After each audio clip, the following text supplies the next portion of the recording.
Hello and welcome to the Mordalon dev vlog.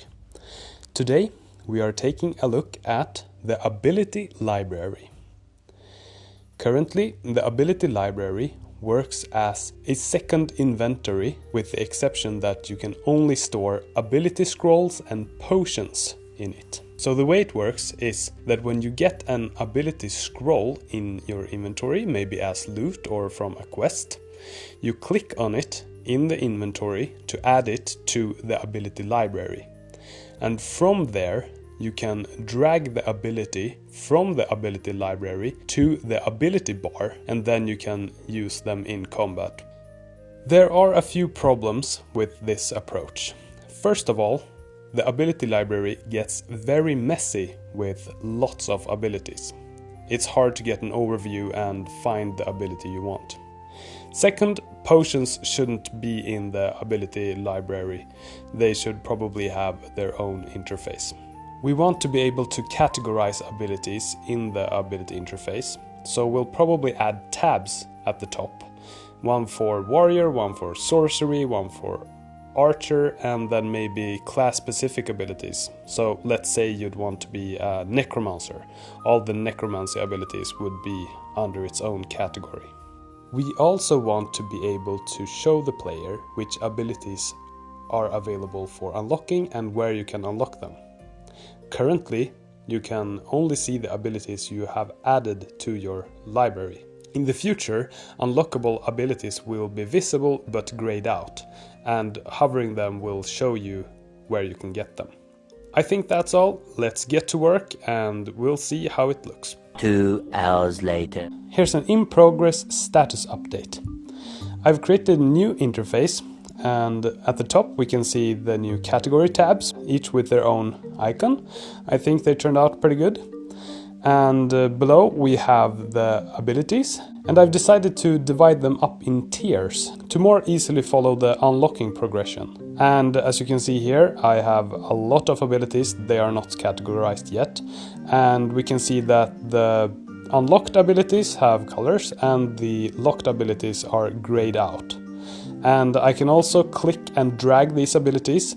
They are supposed to be draggable down to the ability bar, but so far I haven't actually done the logic for dragging them to the ability bar, so it doesn't work yet. But it's pretty nice, I think. I've added a scroll bar here, so if there are more abilities than can fit in the interface, you can just scroll down. Next, I'm going to add hovers so that you can read about each ability and where to get them, and I'm going to add functionality to drag them to the ability bar. And we're almost done. You can now drag the abilities down to the ability bar, and the ability bar will update and you can use the abilities. Nice. You can now hover the abilities to get some information. If the ability is locked, you can see where you can unlock the ability.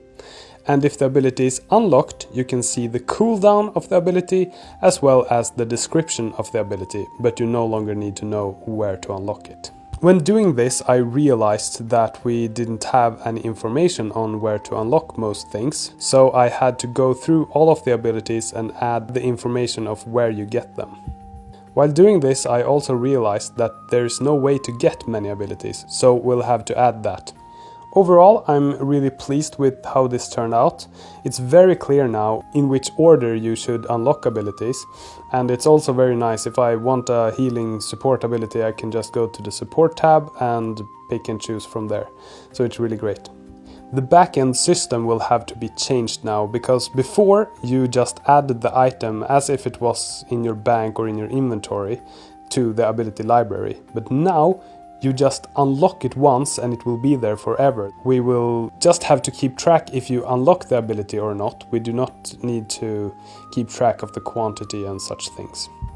Also, I didn't do anything with potions yet. I will leave them for a future video. When going through all of the abilities and categorizing them, I added a new category called mobility. This is for abilities that move your character, like a dash or something like that.